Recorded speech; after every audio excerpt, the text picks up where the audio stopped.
जब किसी बाहरी व्यक्ति को हिंदी सिनेमा से परिचित कराया जाता है तो उसे जिन फिल्मों को देखने की सलाह दी जाती है उनमें मदर इंडिया अग्रणी है।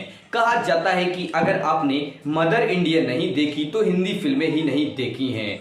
आज पुरानी फिल्मों के रीमेक बनाने की होड़ लगी हुई है और ये रीमेक पुरानी फिल्मों के आसपास भी नहीं भटक पाते हैं। सच पूछा जाए तो भारतीय सिनेमा में संभवतः एक ही महान रीमेक बनी है और वह है महबूब खान की मदर इंडिया। ये महबूब खान को ही 1940 में आई फिल्म औरत की रीमेक थी। आज यदि किसी हिंदी रीमेक को महान की संज्ञा दी जाए तो हो सकता है कि वह मदर इंडिया ही है। यह एक उदाहरण है खास तौर पर भारतीय ग्रामीण स्त्री की जीविका का एक कैनवस है जिस पर ठेठ हिंदुस्तानी जीवन की पेंटिंग रची गई है। एक महाकाव्य है जो समय की सीमाओं से परे हो चुका है। मदर इंडिया कहानी है राधा की जो नवविवाहिता के रूप में गांव में आती है और घर गृहस्थी की जिम्मेदारियां उठाने में पति के कंधे से कंधा मिलाकर चलती है। वहीं दूसरी तरफ सुखी लाल से लिए गए कर्ज के जाल में परिवार मानो हमेशा के लिए फंस चुका है। खेती मौसम के रहमो करम पर निर्भर है, गरीबी का साया बनकर पीछे पड़ी हुई है। ऐसे में दुर्घटना में अपने दोनों हाथ गंवाने के बाद स्वयं को बोझ मानकर शर्मिंदा पति श्यामू भी साथ छोड़ जाता है। इसके बाद अकेली राधा सारी विपरीत परिस्थितियों से लड़ती है।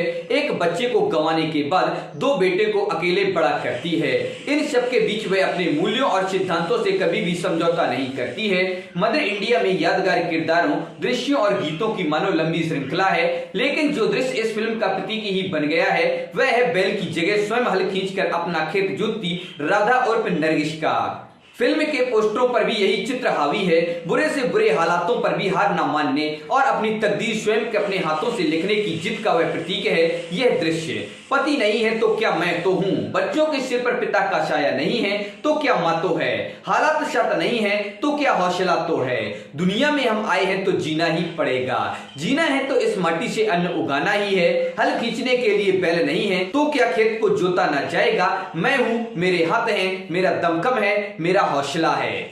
इस हौसले, इस श्रम, इस हार मानने से इनकार को देखकर आखिर पत्थर बनी धरती को भी पसीजना पड़ता है और दुख भरे दिन बीते रे भैया अब सुख आयो का मंजर भी सामने आ जाता है। यह फिल्म नेचर और मदर दोनों को रिप्रेजेंट करती है। नरगिस ने उस महिला को चित्रित किया जो अपने जीवन में सभी समस्याओं को झेलती है और अंत तक मजबूती से खड़ी रहती है और गलत को दंडित करने से कभी नहीं हिचकिचाती। एक्ट्रेस नरगिस का असली नाम फातिमा राशिद था और उन्होंने अपनी पहली फिल्म के बाद फिल्मों में लीड रोल करना शुरू कर दिया था। महबूब अमेरिकी लेखक पर्ल एस बक द्वारा लिखित द गुड अर्थ 1931 और द मदर 1934 किताबों से इंस्पायर्ड थे। मदर इंडिया उस समय की सबसे महंगी फिल्म थी और इसने बॉक्स ऑफिस पर सबसे ज्यादा कमाई की।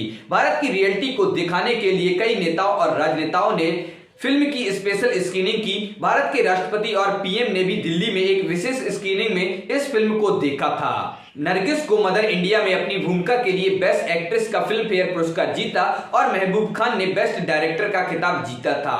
फिल्म को 2010 में टाइम मैगजीन द्वारा सर्वश्रेष्ठ बॉलीवुड क्लासिक की मूवी में शामिल किया गया था। सुनील दत्त ने इस फिल्म में राधा के बेटे का रोल किया था, लेकिन नरगिस और सुनील दत्त प्यार में पड़ गए और फिल्म के बाद उन दोनों ने शादी कर ली।